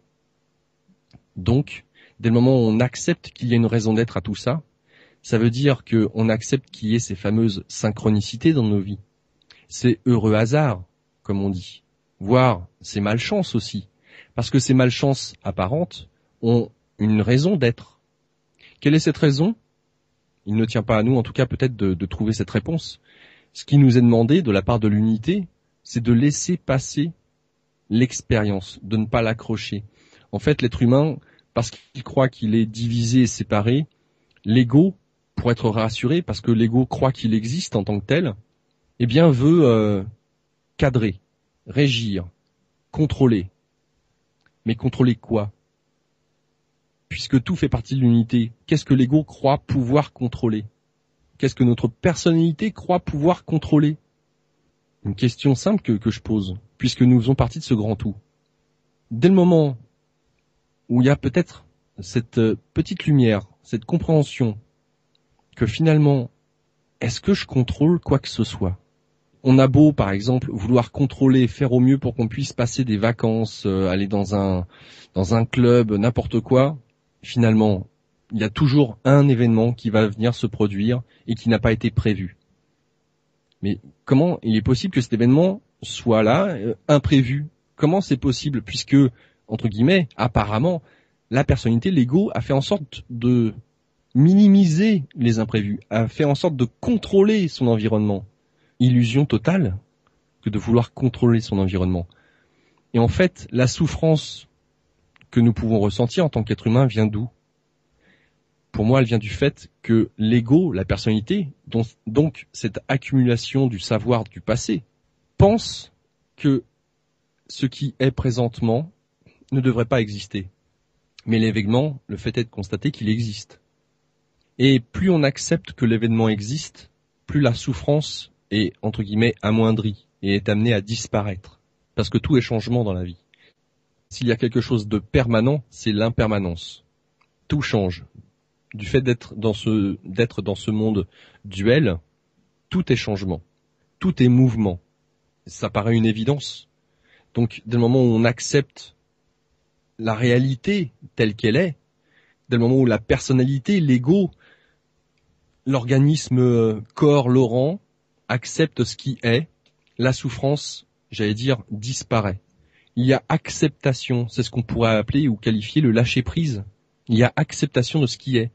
Je laisse l'événement traverser l'organisme corps, Laurent. Est-ce que je suis clair? Oui, tout à fait. Et justement, je voulais te poser la question, puisque tout à l'heure tu parlais du yin et du yang, des symboles. Alors, certaines personnes qui ont vécu des NDE, c'est-à-dire qui sont morts pour quelques minutes et qui ont vu des choses de l'autre côté, ont affirmé avoir vu le yin et le yang et d'autres choses comme cela. Est-ce que tu penses que les NDE, EMI, c'est un peu comme les rêves? C'est-à-dire, c'est les personnes qui se construisent eux-mêmes leur scénario selon l'état d'esprit du moment présent où ils sont. Pour répondre à ta question, je vais retourner une autre question. Qu'est-ce qui te prouve, David, que nous ne vivons pas dans un rêve? Ben justement, la question aussi peut se poser parce que, on le sait, les Mayas et tant d'autres civilisations disent que le monde n'est qu'une illusion. Et c'est pour ça, comme tu parlais à juste titre des synchronicités, c'est-à-dire des hasards, on dirait que c'est nous qui créons ces choses comme dans un rêve, justement. Chers auditeurs, on revient avec Laurent Fend juste après cette pause musicale.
Je reviens sur ce que je disais pour répondre à ta question. Nos personnalités, corps mental, David, ma personnalité corps mental, Laurent, croient exister à travers donc ma personnalité, mon ego. On croit exister. Et comme je le mentionnais tout à l'heure, qu'est-ce que nous sommes réellement? Nous sommes cela. Et quand je dis cela, nous sommes aussi bien ce corps que ce qu'il y a à l'extérieur du corps. Nous sommes cette unité. Donc, ce que le corps mental Laurent observe à l'extérieur, en apparence, n'est que le reflet de ce que je suis à l'intérieur. Et quand j'entends je suis, j'entends le je suis, le cela, la conscience pure. Tu es un reflet pour moi de ce que je suis, et je suis un reflet pour toi de ce que tu es. Nous nous sommes subdivisés, nous sommes des facettes, nous nous sommes diminués les uns les autres, nous nous sommes diversifiés dans toutes sortes de formes. Des formes en apparence conscientes, comme les êtres humains, mais les animaux ont une conscience, les plantes ont une conscience, les objets ont une conscience. La conscience est partout. Nous sommes cela, nous sommes un. Ce n'est qu'un jeu d'illusions auquel nous jouons. Et la notion du temps nous fait croire que cela est tangible, perceptible, etc. C'est une question de densité et de fréquence. La conscience, sur ce plan-ci, est lente, dure, compacte. La vibration, l'oscillation qu'il y a de la vibration est lente. Si demain nous élevons notre conscience, qu'est-ce que ça veut dire élever sa conscience ? C'est-à-dire envisager le fait que nous sommes plus que ce que nous pensons être. Dans ce cas-là, nous augmentons notre vibration ou la vibration de la conscience et nous ouvrons des portes à l'impossible. Lorsque nous avons des pensées qui nous surviennent, première question qui se pose, c'est est-ce que nous nous identifions à nos pensées ? Sommes-nous nos pensées ? Je reviens à ce que je posais comme question tout à l'heure. Qui observe qu'il y a des pensées sur notre écran mental ? Ces pensées, lorsqu'elles surviennent, finalement, est-ce que nous les contrôlons, ces pensées ? Est-ce que nous croyons en être maîtres ? Si oui, pourquoi y a-t-il des pensées qui surviennent et on ne les a pas demandé de venir, mais elles sont là. Si nous croyons contrôler nos vies, pourquoi ? Parce que je pense que, comme tout à chacun, que ce que nous souhaitons et ce que nous voulons, en tout cas notre personnalité, notre ego, c'est de vouloir être des gens bons, généreux, remplis d'amour les uns pour les autres, avec de l'abondance à tout va. Si c'était dans notre possibilité, pourquoi ? Qu'est-ce qui nous empêche de le faire ? Qu'est-ce qui nous empêche de l'être, ça ? Donc c'est qu'il y a, entre guillemets, apparemment quelque chose qui nous en empêche. Mais est-ce que cela est voulu ? Est-ce que cela a été fait consciemment ? Lorsqu'un bébé naît, par exemple, ce bébé, il a peut-être ne serait-ce que 1 an, à peine 1 an. Je pense que ça suffit en tout cas pour qu'on ait une image de ce que je vais dire. On prend 2 bébés de 1 an, ou 2 frères qui ont peut-être 1 an d'écart. Un enfant a conscience de lui à partir de 2 ans et demi, approximativement. Et on dit que l'âge de raison, c'est à partir de 5 ans, 6 ans et surtout 7 ans. Si 2 enfants nés dans une même famille reçoivent la même éducation, mais pourtant on constate que déjà à 1 an, ils sont différents. Alors qu'ils sont dépourvus apparemment de conditionnement. Ils n'ont pas été conditionnés, ils n'ont pas encore reçu suffisamment d'empreintes de quoi que ce soit. Comment expliquer qu'ils ont une différence ? D'où vient cette différence ? Pouvons-nous contrôler nos pensées ? En tout cas, d'avoir conscience des pensées qui nous traversent, ça on peut. Comment ? Dès le moment où il y a l'observateur, cet observateur, ce témoin qui observe la pensée et la nature de la pensée, là ça change tout. Parce que finalement, dans une journée, 24 heures, le nombre de pensées qui traversent un être humain, dans quelle proportion est-ce qu'un être humain a conscience des pensées qu'il traverse ? Très très peu, hein. Mais dès le moment où on prend conscience des pensées qui nous traversent, on est libre ou pas d'alimenter ou pas le contenu de la pensée racine. Exemple, je pense à ce que je souhaiterais pour mon avenir. Soit je désire l'alimenter, j'ai une première pensée qui est racine, soit j'alimente cette pensée racine parce qu'elle est positive, et en conscience, je décide d'alimenter ça positivement et je visualise des choses positives et j'y mets ma conscience dessus. Ou alors, et c'est généralement le cas des gens qui ne sont pas conscients des pensées qui les traversent, j'ai une pensée négative sur mon avenir, donc on va dire par exemple une peur de demain, peur de ce qu'il y aura dans 5 ans, etc. Et qu'est-ce que je vais faire sur cette pensée racine ? Est-ce que je vais l'alimenter ou pas ? Là, c'est autre chose. Est-ce que je vais porter mon attention dessus ou pas ? Si je porte pas mon attention, cette pensée racine, elle sera morte dans l'œuf. Elle ne sera pas alimentée. Si elle n'est pas alimentée, est-ce qu'il y a une raison pour que ça se produise dans ma vie? Apparemment non. Ou alors c'est très minime. Par contre, si sur cette pensée racine de peur, je rajoute des pensées de peur, il y a de grandes chances que ça arrive dans ma vie. C'est pour ça que ceux qui ont par exemple peur de se faire cambrioler, peur de se faire voler leur voiture, vont mettre toutes sortes de systèmes de sécurité, d'alarmes, etc. Pourquoi est-ce qu'ils font ça? C'est parce qu'ils ont peur de perdre le contrôle. Qui désire contrôler? L'ego, le mental. Parce que l'ego, le mental pense que ce qu'il y a à l'extérieur, c'est le fruit du hasard. C'est quelque chose qui arrive comme ça par accident. Et que le petit ego, le petit mental, lui, il croit pouvoir contrôler. Mais encore une fois, nous faisons partie du 1. Eh bien, tant que ce petit ego, ce petit mental croit qu'il est le maître du jeu, la vie dont nous faisons partie va l'amener progressivement à démonter ses croyances, à lui faire comprendre qui il est en essence, à retrouver cette unité. Car nous ne sommes toujours pas séparés. Ce n'est qu'une illusion que l'unité a pris pour pouvoir se différencier et jouer un jeu. Nous nous amusons. Jouer le jeu de quel jeu? De voir la richesse et la beauté de la diversité, de l'unité, à travers différentes formes. C'est ça le jeu, et de profiter.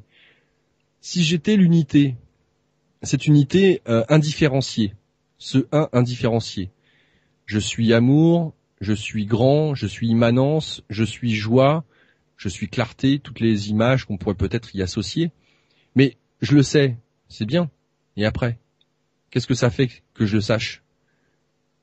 C'est comme si j'étais tout seul dans mon bocal. Ça, je tourne en rond, hein. C'est bien de le savoir. Mais en faire l'expérience, ça c'est autre chose.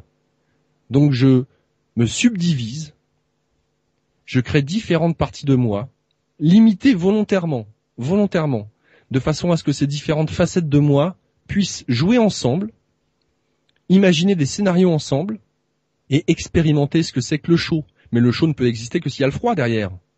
Qu'est-ce que c'est que le petit?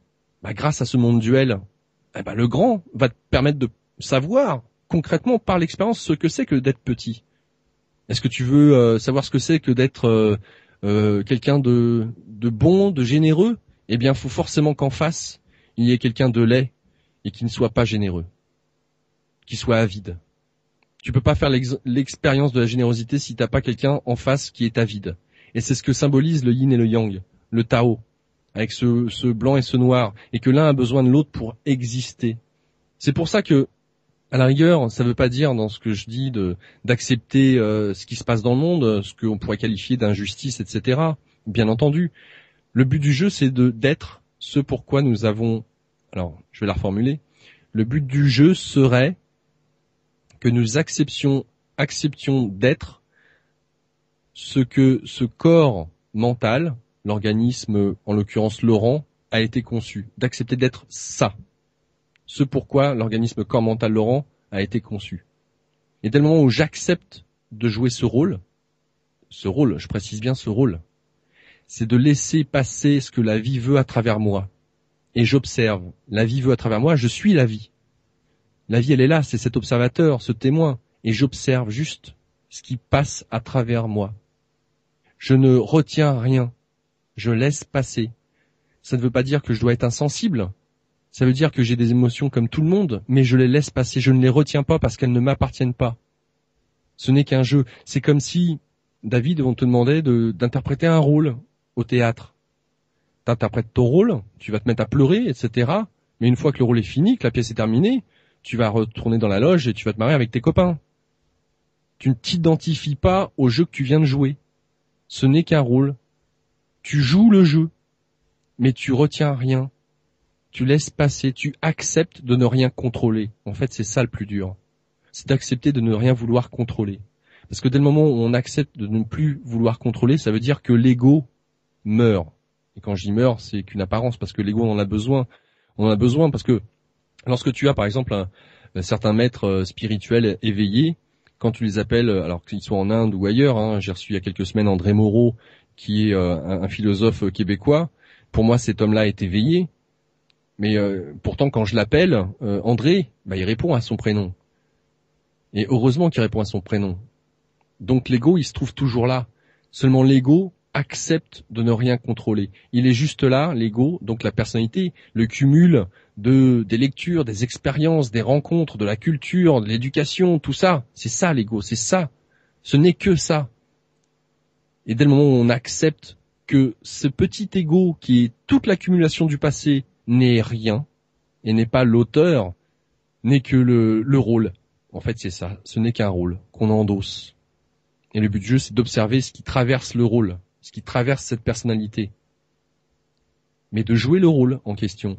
Et si toi, David, ton rôle, en t'incarnant sur cette terre, c'est de faire cette émission, et c'est de vivre certains désagréments dus au fait que tu veuilles vivre et expérimenter ce qu'est d'être journaliste, animateur radio, eh bien, c'est d'en accepter tout ce qui va avec, le bon comme le mauvais, parce que le bon comme le mauvais font partie de cette unité, et de lâcher.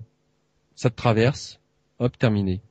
Et pour être le plus possible dans cette observation, je dirais, dans ce témoin qui est là, qui observe, eh bien, faut de moins en moins penser.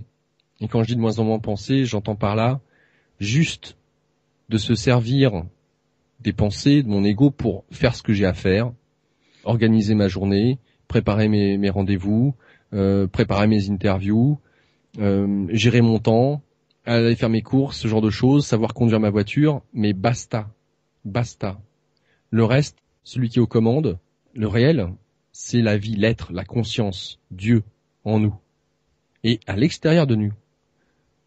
Encore une fois, ce qu'il y a à l'extérieur, ce n'est qu'un miroir de notre intériorité. Justement, est-ce que l'humanité a endossé le rôle de sauver toutes les formes de vie sur Terre pour, d'un lointain avenir, les amener dans d'autres planètes ou d'autres dimensions? Pour moi, le rôle de l'humanité, c'est de comprendre qu'elle n'est pas séparée. En fait, jusqu'à maintenant, jusqu'à ces derniers millénaires, la globalité de l'humanité s'est pris au jeu, à tel point qu'elle a oublié qu'elle n'était que l'un différencié, que nous sommes l'un qui s'est subdivisé, séparé volontairement. La problématique de l'humanité, c'est qu'elle s'est perdue dans ce jeu. Elle croit qu'elle est l'être humain, le petit être humain, l'individualité être humain, croit qu'il est seul au monde. Et ça, c'est l'ego qui croit qu'il est seul. Ce n'est que l'ego qui croit qu'il est seul. Et l'humanité, donc, depuis des milliers d'années, si elle a un objectif, et on y va de plus en plus, c'est de tendre vers cette réunification, de nous souvenir que nous ne sommes pas séparés les uns des autres, que c'est une illusion. Et puisque le but du jeu, c'est de revenir à cette unité, à cette conscience que nous ne sommes pas séparés, que ce n'est qu'une illusion, eh bien, la vie, donc nous-mêmes, c'est nous. Nous avons mis en place des catastrophes naturelles, écologiques, des maladies, des conflits, politiques, économiques, militaires, ce que tu veux, pour nous souvenir, à un moment donné, parce que cela nous amène, en fait la souffrance nous amène à nous poser les vraies questions. Elle nous amène à ça. Une crise, par définition, c'est un état d'être, un état de conscience qui est amené à être différemment, à agrandir sa conscience. C'est grandir en conscience. Donc l'humanité, qu'elle aille ailleurs sur d'autres planètes ou autre, j'en sais rien, ça, je dirais que ça dépendra de ses choix plus tard, si elle est toujours sur ce monde, sur cette terre, parce qu'encore une fois, que ce soit les animaux sont issus de l'unité. Les plantes, pareil. La mer, la terre, tout l'univers est issu de cette unité première, le un. Que l'être humain, l'organisme, corps mental, être humain, continue ou pas d'exister n'a pas d'importance. Après, c'est une question de, je vais dire, alors non pas de choix, parce qu'on n'a pas de choix. Je sais pas quoi te dire par rapport à ça. J'en sais rien. Normalement, l'unité, je dis bien normalement, l'unité a pour vocation d'exprimer le plus possible le beau, le vrai. Tendre vers ça. Et comme je disais tout à l'heure, on a besoin de l'ombre pour rayonner notre lumière. Après, il n'est pas nécessaire d'être dans l'obscurité totale avec une toute petite lumière. On n'a pas besoin de ça. On peut faire en sorte, selon les proportions, de mettre un peu plus de lumière et un peu moins d'obscurité. Donc, qu'est-ce que choisira l'humanité demain? Si choix il y a, j'en sais rien. On va dire que de toute façon, vu que nous sommes dans un rêve, pour moi en tout cas, toutes les potentialités existent déjà. Toutes. Et que nous avons l'illusion du temps qui passe, mais nous existons aussi bien dans le passé, dans le futur, que dans le présent, à toutes les époques, dans toutes les dimensions. Ce n'est qu'une illusion, encore une fois. Donc, je ne sais pas. En fait, ce genre de questions m'intéresse de moins en moins. Je me suis posé, mais de plus en plus de vivre l'instant présent. Il n'y a que l'instant présent qui me permet de savoir où est-ce que je dois poser le prochain pas.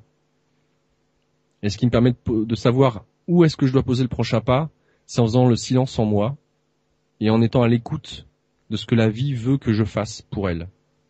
En tout cas, en étant à l'écoute de... Qui est à l'écoute? J'entends l'organisme, corps, mental, Laurent, la personnalité, mon ego, s'en remet à la vie en moi, à cet observateur, celui qui est là et qui est témoin. Et je lui demande, qu'est-ce que tu veux que je fasse maintenant?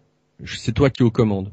Qu'est-ce que tu veux que ma personnalité, ce pourquoi mon corps là il est né, ce pourquoi mon corps est né là dans cette culture, qu'est-ce que tu veux que je fasse pour toi? Pour jouer le jeu, endosser le rôle.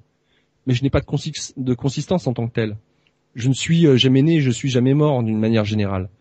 Notre conscience, le témoin en question, n'a ni commencement ni fin. Et c'est extrêmement difficile là pour nous, petit égo, personnalité, à essayer de comprendre et de saisir ça. Mais il n'y en a pas besoin de comprendre ou de saisir ça. Il y a juste à laisser être. Il n'y a rien à faire. Il n'y a nulle part où aller. Il y a juste à être. À être ce que la vie veut que l'on soit pour elle. Là, maintenant. Ici et maintenant. Pas demain. Pas après-demain. Ici et maintenant.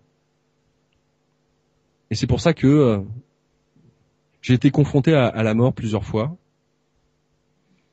Et notamment une fois avec une session d'ayahuasca que j'ai eu l'occasion d'effectuer avec un vrai chaman. Alors, je précise pour les auditeurs que, bien entendu, c'est interdit. Je ne l'ai pas fait en France, je l'ai fait à l'étranger, et c'était très bien encadré avec quelqu'un qui est un vrai chaman. Donc, qu'est-ce qu'un vrai chaman? Je ne rentrerai pas dans ces considérations-là. Chaque chose arrive en son temps là aussi. En tout cas, lorsque j'ai eu l'occasion d'effectuer cette expérience, on était dans ce qu'on appelle la Maloka. C'est donc une salle circulaire. On est tout autour. Il y a le chaman qui se trouve à un des côtés. Et puis, on demande à la plante, à l'ayahuasca, qui veut dire la purge, on lui demande une intention. Voilà, j'aimerais régler tel problème, j'aimerais que tu me montres telle chose, voilà. Donc, on pose une intention à la plante. Mon intention était, celle que j'ai demandé à la plante, c'était qu'elle me montre mes peurs. Pour moi, les peurs, justement, nous ralentissent sur cette connaissance de qui on est réellement. Et la meilleure chose qu'on a à faire pour se débarrasser des peurs, c'est de se les confronter. C'est d'y aller, c'est de plonger dedans. Parce qu'elles n'ont qu'une consistance illusoire, là aussi. Et donc, j'avais demandé ça à la plante. Je prends le breuvage, et puis la plante commence par me montrer d'abord qui je suis. Au-delà de la personnalité, au-delà de l'ego. Donc, je fais l'expérience de la conscience collective du groupe. J'ai conscience que je ne suis pas séparé du groupe. J'ai conscience que je peux communiquer avec les groupes par télépathie. Et je ne m'en sens pas séparé du groupe.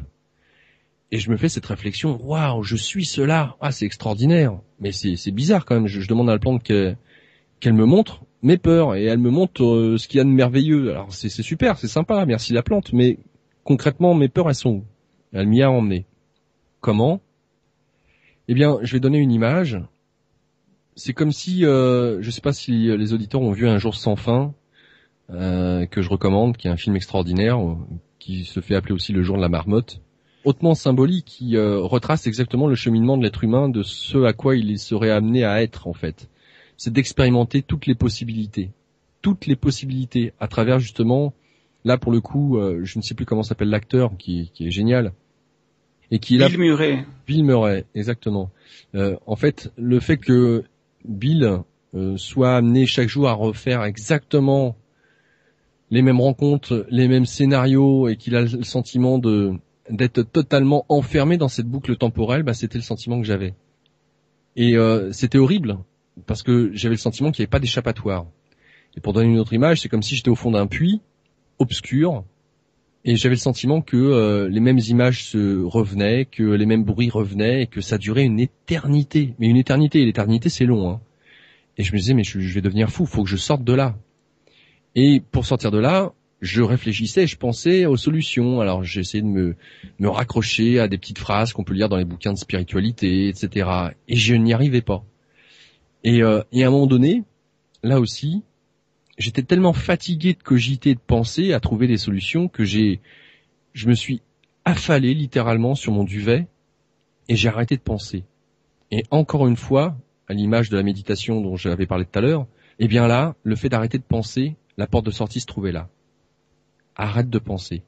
Sois dans l'instant présent. Et ce qui est marrant aussi, c'est que la plante me parlait durant que j'étais dans cette boucle mentale. Et voilà ce qu'elle me disait. Elle me disait, tu crois contrôler ta vie? Tu crois contrôler les choses? Et elle se marrait en même temps. Elle rigolait de me voir en train de me dépatouiller comme ça, en train de gémir, en train d'essayer de brasser de l'air, d'essayer de sortir, de trouver des solutions. Et elle rigolait. Elle me dit, tu crois contrôler les choses? Tu crois contrôler ta vie? Ah bon? Et elle rigolait. Et quand j'ai arrêté de penser et de cogiter, et que j'étais dans cette ici et maintenant, la porte de sortie, elle est là. Elle n'est que là. Le reste est illusoire, totalement illusoire. Encore une fois, on croit contrôler nos vies. Ce n'est qu'une illusion. La seule chose qu'on peut avoir, c'est où est-ce qu'on met notre attention. Où est-ce qu'on place notre attention. Ça fait une grande différence par rapport aux pensées. L'attention, c'est où est-ce qu'on désire mettre notre focale. Qu'est-ce qu'on estime être important pour nous ou pas.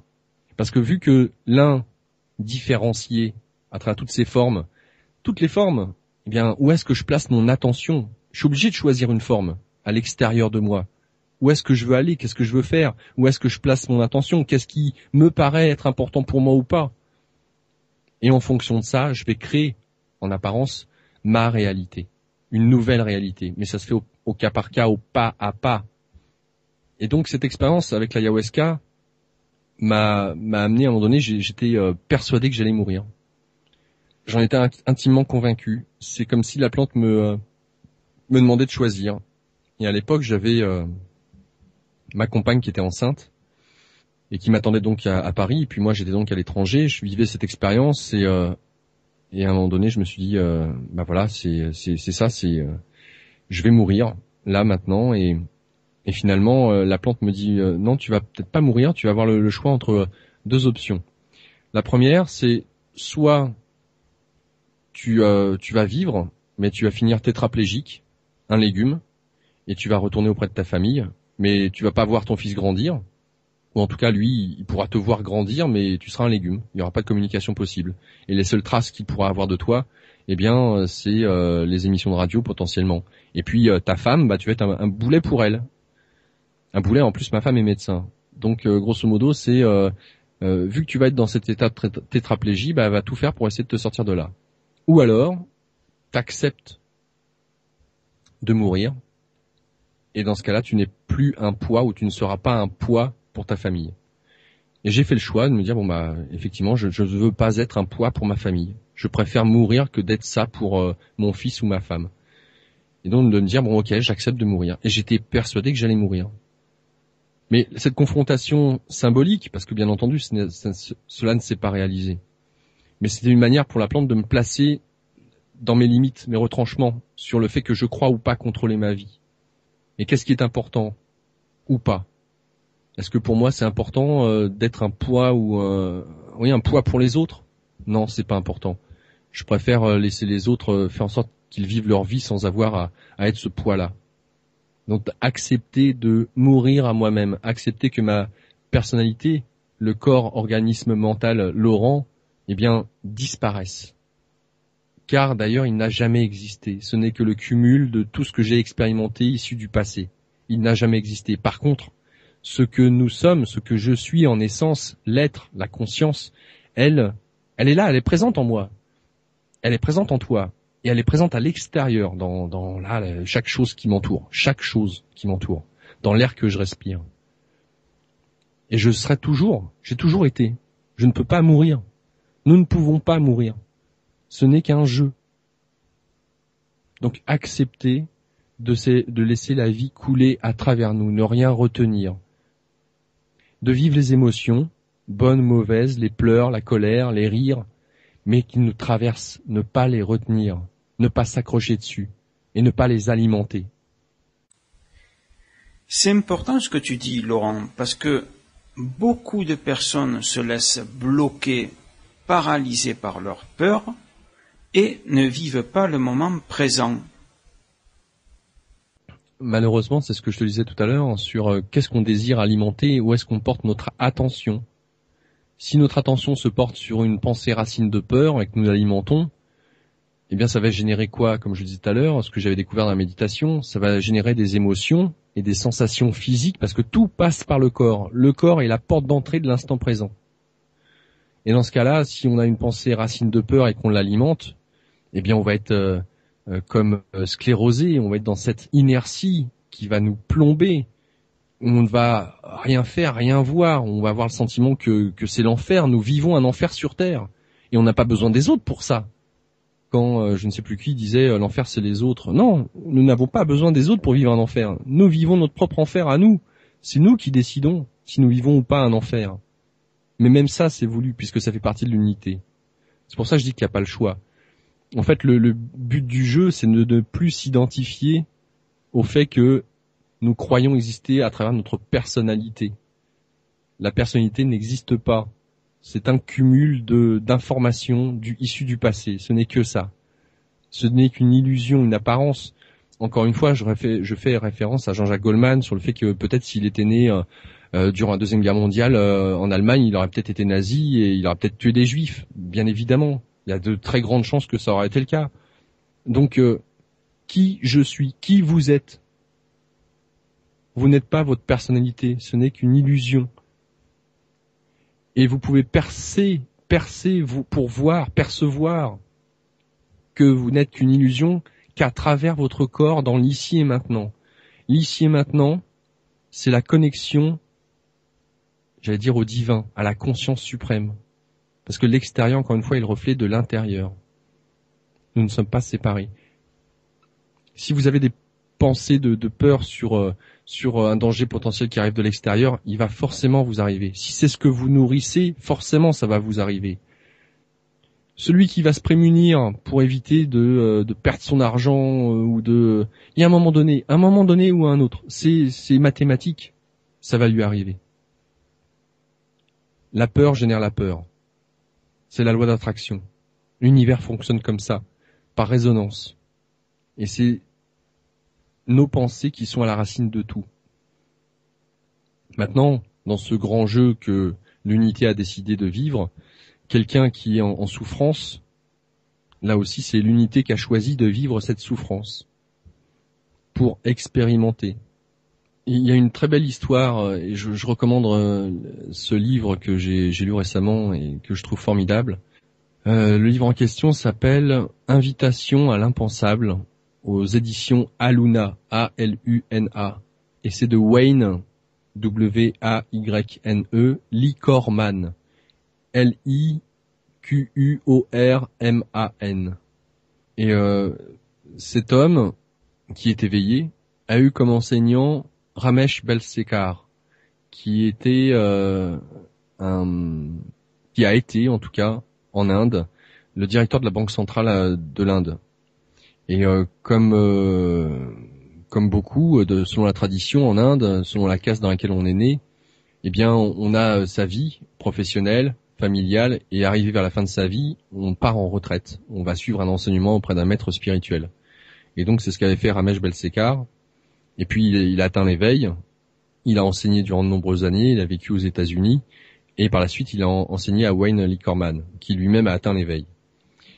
Et son enseignement fait référence à l'Advaita indienne, mais avec une vision tout à fait occidentalisée, qui est vraiment à même de pouvoir nous aider en tant que nous, occidentaux, ayant un mental très fort. Et ce qui est intéressant, c'est que Wayne raconte l'histoire, comment cela lui est arrivé. Il était alcoolique et toxicomane. Et du jour au lendemain, sans qu'il le désire, il a arrêté de boire et de se droguer. Et c'était pas son souhait, c'était pas son désir. Il s'est réveillé un matin, impossible de boire, c'était terminé. Et intérieurement, il se disait, mais j'ai pas envie de ressembler comme monsieur et madame tout le monde, j'ai pas envie d'avoir une vie lisse et propre, j'ai envie de continuer à fréquenter les gens qui boivent, qui se droguent. Voilà, ça me plaît cet univers, j'ai pas envie d'autre chose. Et il s'est posé cette question, mais comment se fait-il qu'il est possible que du jour au lendemain, j'arrête de boire et de me droguer? Qui a décidé ça? Qui décide? Apparemment, c'est pas la personnalité, le corps, organisme mental, Wayne Lee Corman, c'est pas ça. Donc, si je ne suis pas maître de ma vie, qui il est? Qui je suis? Et ça a été le début de sa quête. Par la suite, et donc, il est parti en Inde, il a rencontré Ramesh Balsekar. Et ce livre est vraiment extraordinaire. De même, j'invite les auditeurs à regarder à lire un autre livre, c'est L'énergie secrète de l'univers. Livre qui a été écrit par Maxence Layet. Layet, L-A-Y-E-T. Ce livre est extraordinaire, parce qu'il nous montre à quel point déjà tout est énergie dans l'univers, cet univers visible, et à quel point, pour celui qui arrive vraiment bien à lire le livre dans sa globalité, on arrive à faire une synthèse, à quel point tout est lié, tout est relié, et que la illusion de séparation n'est vraiment qu'une illusion, et que l'énergie de vie est partout. Elle est là, et que ce désordre n'est qu'apparent, qu'à travers ce désordre, il y a un ordre bien spécifique, mais qui est incompréhensible pour le petit esprit étriqué humain. Et c'est parce que justement cela nous est incompréhensible pour le mental, la personnalité, l'ego, que l'on croit que c'est un désordre, mais c'est un désordre intelligent. C'est un désordre qui sait très bien où aller et quoi faire. C'est un désordre qui est ordonné. C'est un désordre en apparence. Et c'est comme ça qu'on explique justement ces fameuses synchronicités, ou ces hasards qui n'existent pas, ou ces rencontres qui deviennent de je ne sais où.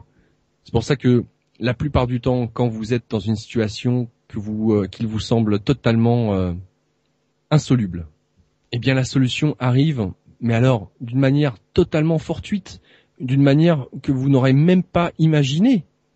Et la solution se présente. La porte de sortie de vos problèmes se présente, mais d'une manière totalement surréaliste.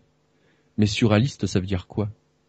Encore une fois, notre petit esprit, notre personnalité croit contrôler notre environnement, alors que nous sommes partie intégrante de notre environnement. Et que l'environnement, c'est très bien ce qui est bon pour nous. La vie, c'est très bien ce qui est bon pour nous. Nous n'en sommes pas coupés pour la énième fois. Une question sur les voyages que tu as pu faire. Alors, tu es allé aussi en Inde. Que peux-tu nous dire sur la réincarnation? Tu m'avais plus ou moins déjà posé la question concernant la réincarnation avec les NDE et de ce qu'on peut voir. Et je t'avais répondu en te disant qu'est-ce qui te prouve que notre vie, là, présente, n'est pas déjà un rêve? Et voilà. En fait, la conscience par rapport à la mort, à la notion de mort, la conscience perdure. Elle est toujours là puisque nous baignons dedans.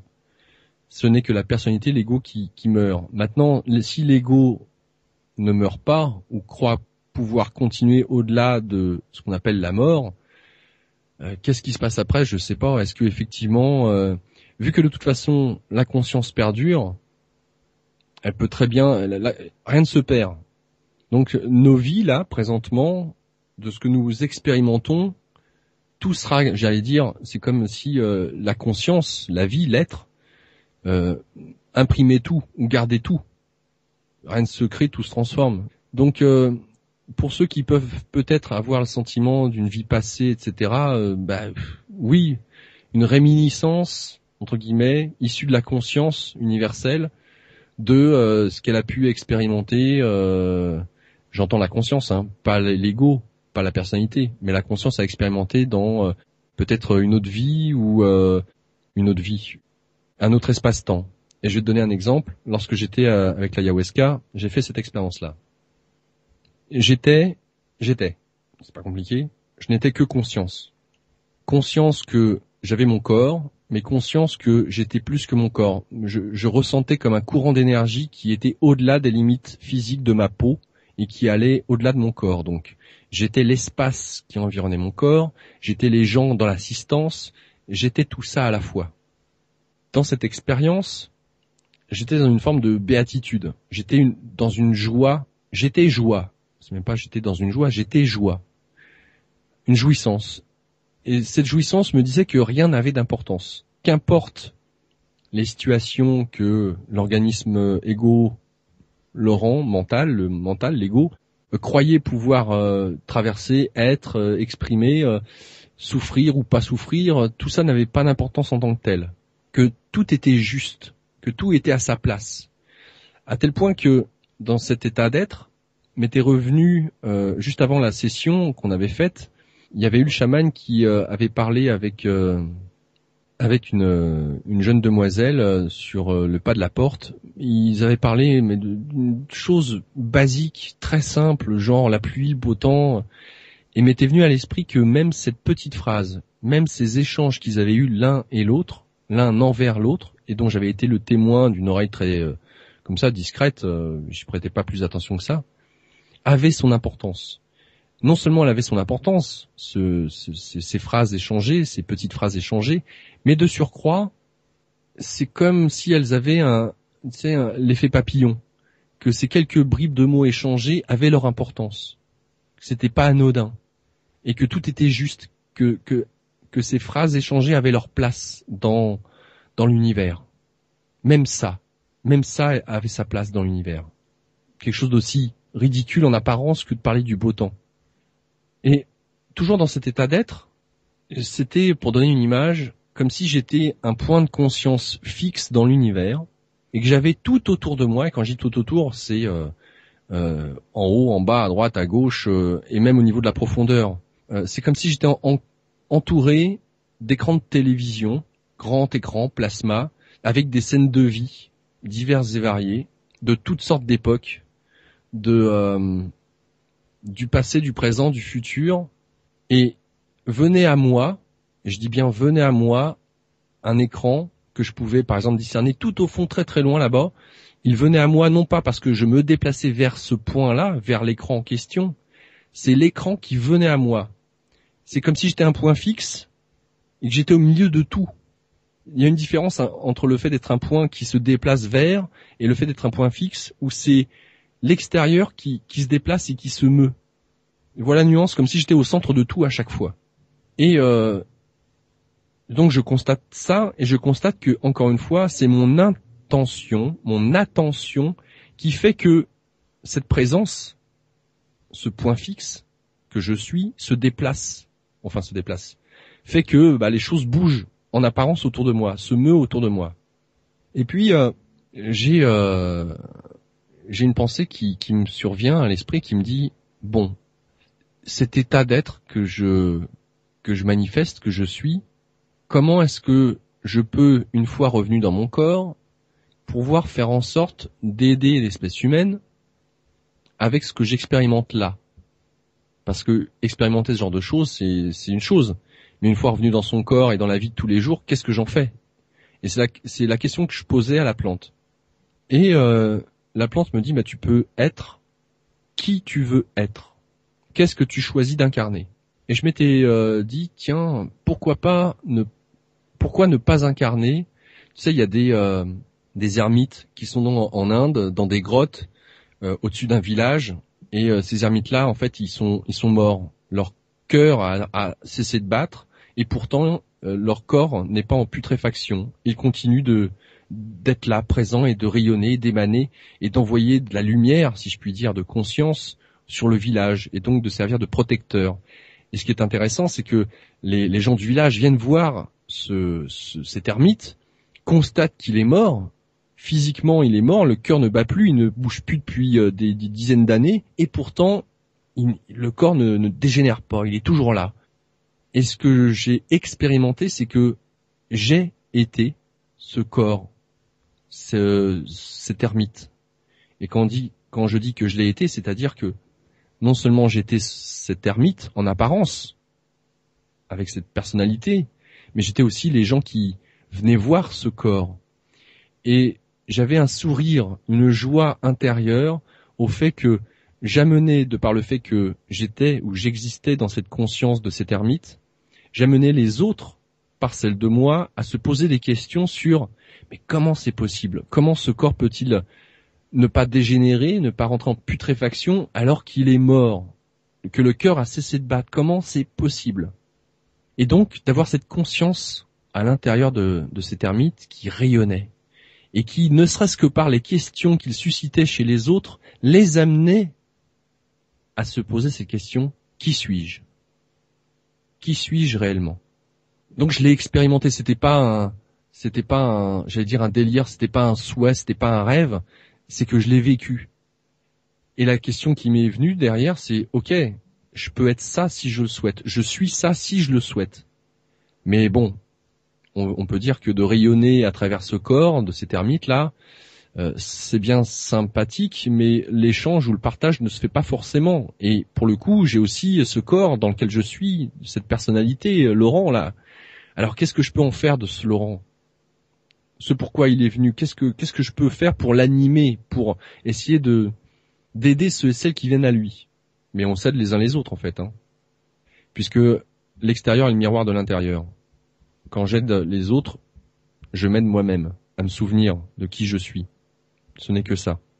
L'idée qui m'est venue, donc, par la suite, c'était d'écrire un livre, notamment, et puis d'enseigner. Je ferme la parenthèse sur ça. Mais en tout cas, quand tu me poses la question par rapport à la réincarnation, voilà ce que potentiellement pour moi la réincarnation est, à savoir la conscience qui a choisi à travers ses multiples formes. Et vu que le temps, l'espace-temps n'existe pas, la conscience est. Il n'y a pas la notion de temps dans cet état-là. Elle est, point. Et elle peut donc tout expérimenter. Elle est une et divisible dans cette dualité, en apparence. Donc la réincarnation, je dirais que je peux très bien me réincarner dans les chiottes. Je peux me réincarner dans un brin d'herbe, puisque nous sommes tous cela. Et rien